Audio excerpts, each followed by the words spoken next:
Everybody, thanks for coming for my session. I'm Daniel Polan from Adacta Group, and I will try to explain the process how we are trying to approach any tool selection, but for this particular case we're looking for a test management tool. So a bit of the background maybe.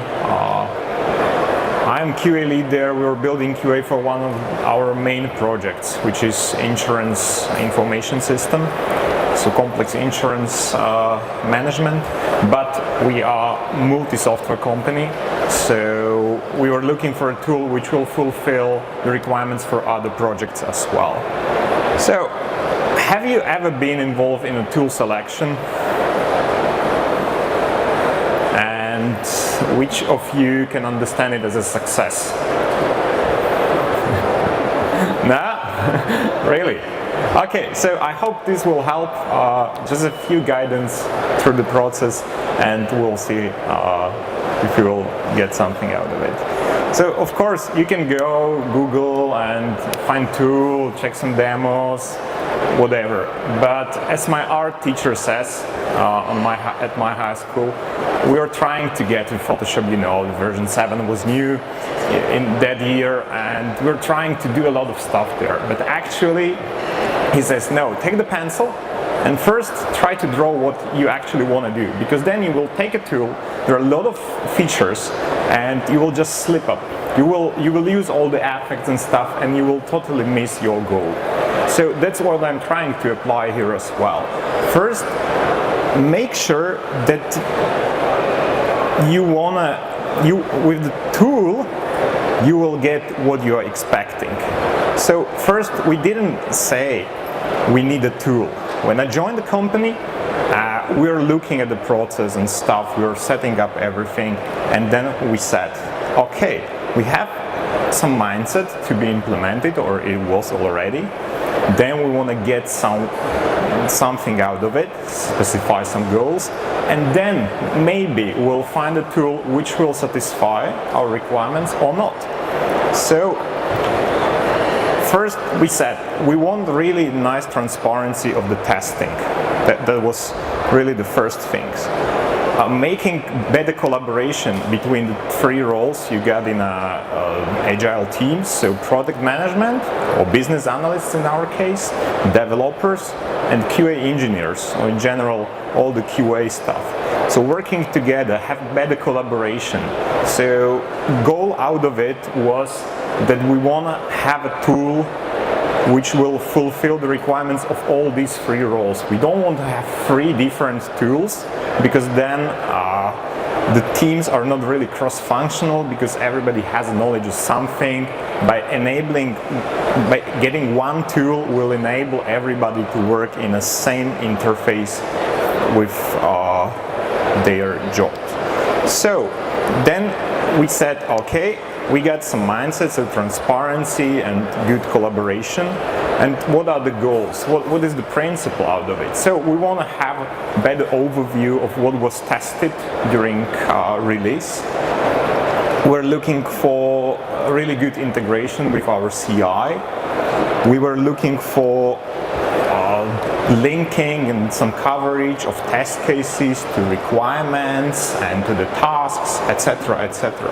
And then we said, okay, let's find a tool. So we set up some set of requirements which you can split in different categories. Usually I'm going 4P, so process, product, people and project. But for this particular case, I said, okay, there are some operational, organizational and technical stuff. So for operational, more or less, how it will be controlled, who will be using it, and stuff like that, what we really need. Requirements traceability was one of those. We really want to have comparable test reports, for example. So in CI you get plenty of tests, and of course your CI tool sometimes supports the changes in the tests, but in the long term we wanted to have it visualized also for other roles, non-technical stuff. So we said, okay, we want to compare test runs between each other, so we can see, for example, between two different releases how the quality was, etc. For organizational, we're also considering cost, but not only purchase cost, but maintenance cost. If it's standalone tool, you usually have to have somebody with the knowledge how the tool is installed, what are the prerequisites, what are other tools which are required, etc., etc. So in the end we said maybe we want to have something which is directly in Jira. So some Jira add-on, not something standalone which is integrated with Jira, because we get plenty of those and we are trying to standardize the approach somehow. And then of course some technical stuff. We get a lot of automation, so we have to sync the results and descriptions. We want to export some of the reports because we are distributing them to our best customers or implementation teams, whatever.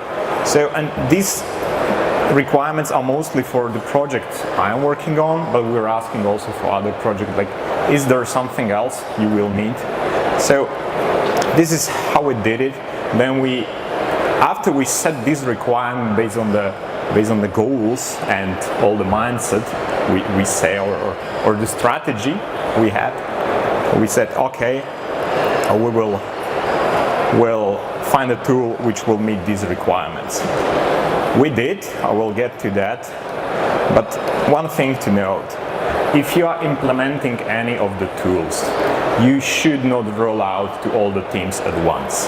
I've been there, I saw a lot of implementations of tools, and I saw a really good one, and I tried with this one as well, and it works fine. Please take 1-2 teams, start with them, get the early feedback, have really close cooperation with them. Before you will roll out, you will define all the processes and stuff, and then you will say, okay, this is the tool, you have to use it. You will not be able to handle all the requests, feedbacks. There will be some requests which will go against each other. So do it one by one. So in case you got big team, you can big development, you can go team by team. Yeah. So just take first part. It says if you will have 30% on your side, the rest will adapt. So try to do it like that. And then when you will implement the tool, don't forget about its maintenance, and not only maintenance from a technical point of view, but the maintenance from the view how people are enjoying it. What are the new features? Should we go update or not? So monitor the usage, if the teams are okay with it, because once you will get a tool, it costs some money, it's a lot of investment of your effort and time. Just check if it's used correctly, if it's bringing the benefits you are expecting. And also update when there are some requests. In the end, how we selected the tool and what was the process? We said, okay, let's check some test management tools. There are way many test management tools. We said, okay, we need something which is operable via Jira, so which you can directly work with in Jira. So possibly some add-on or tool with really good integration with Jira. So we end up with 2 final tools, and based on some requirements we selected synapseRT, which maybe you never heard of, me neither. I was asking a lot of guys around, I get a lot of friends in the industry and say, I go that way. I asked why, because we got it. But that's not what I was looking for. So we selected synapseRT, and there were a few main reasons. Process compliant. We have ISTQB certified people, and this tool was the closest to the terminology and process of ISTQB, which is a worldwide standard. And since you got your people educated, they are using some terms, you get some vocab and process, you should adjust your processes based on the tool, but it shouldn't be the primary goal, like have a tool and then adjust all the processes. You should always do some small changes, but not that many. And mostly tools should reflect how your environment works. Test suites. Not many of the tools had a multi-level test suites management. Just imagine you get, especially with automation, you get a lot of test cases when you're on low level, which we actually are. we get automation on all levels. So you have to capture that. And maybe you're asking why you are syncing all the test cases from your automated test management, test execution tools to Jira, because we want to see what requirements are covered, what not, what's related to what, how releases are going, etc. So there are a lot of good stuff about test suites. You get this view on many of the screens when you are selecting test plans and scope of testing, etc., etc., even when you are executing it. So there is not just a list of hundreds of test cases, you get nice tree view, so you know on what are you currently working on, and you can do some predictions in case first test case of the suite, which can be feature related, fail, so others you don't maybe have to execute, so you know there are some relations, which is great. And there is also really nice import when you are creating a lot of test cases or syncing it. There is nice import feature, so you will type it in some structured way, CSV, and then just import in one click, which is great. Reporting. There are many levels of reporting you will definitely need.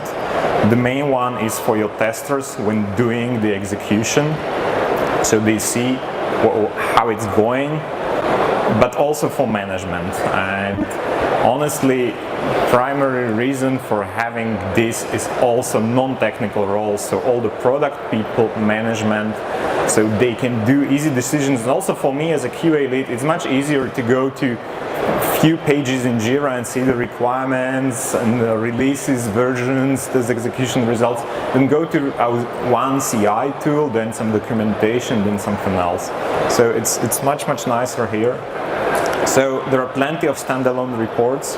You get also some dashboard gadgets, and you get really nice comparable test results. So as you can see, I get two here. So how the tests are changing between two versions you are comparing. You can also export it, which is great, so you can send it out to people you need. Really nice feature we are using, and which is helping us to adapt our development a bit better, is the requirements tracking. Because I bet most of you are using user stories. Who are using user stories? Are your user stories defined by business analysts, product owners, and then developed by developers? Yeah? Nope? Yeah, some of you. And we had this problem. The business owner, product owner, business analyst, whoever you call them, they will define some stuff which is business focused, and then developer says, okay, but we cannot do this in one sprint, we have to split it into few tasks, etc., etc. So we said, okay, let's have requirements as a source, then create the tasks, which is development stuff, and then have a test cases. So you can put like in 3 silos this, but actually it's one. It's in one tool, there are just different responsibilities in a development. So business owners will say, this is the requirement, I want to have this. Developer says, okay, we'll implement in 3 sprints by these 8 tasks, and testers will just do test cases for requirement or for the task. So it's really nice to track this. So requirements are then tracked in really nice tree view. Then you have a requirements coverage, so you see what test cases are covered, what requirements are covered by which test cases, and get really nice comprehensive reports out of it. And automation integration. For most of you, it will be really nice because synapseRT offers native support of some CI tools. For our case, it's not possible. We are using TeamCity, but there are a lot of APIs. So we did just few PowerShell scripts, which are syncing the test descriptions and also execution results to Jira really easily through some scripts. So this is great, robust APIs, and you get direct integration, as I said, for Jenkins, at least what I know. And some achievements. So currently we are using it for almost 1,000 automated tests, some manual testing, release testing. It's in the end is a single tool used for QA, for reporting, and it really helps us to check if the release is okay or not. I don't know if we got any time for questions. I suppose not. I'm right on time. So if you will have any questions, I will be here, of course, or you can stop by at the booth, which is Adacta Group booth, which is across the hall where the Ship It Live is. So thanks for attending. I hope you enjoyed it. Thanks a lot.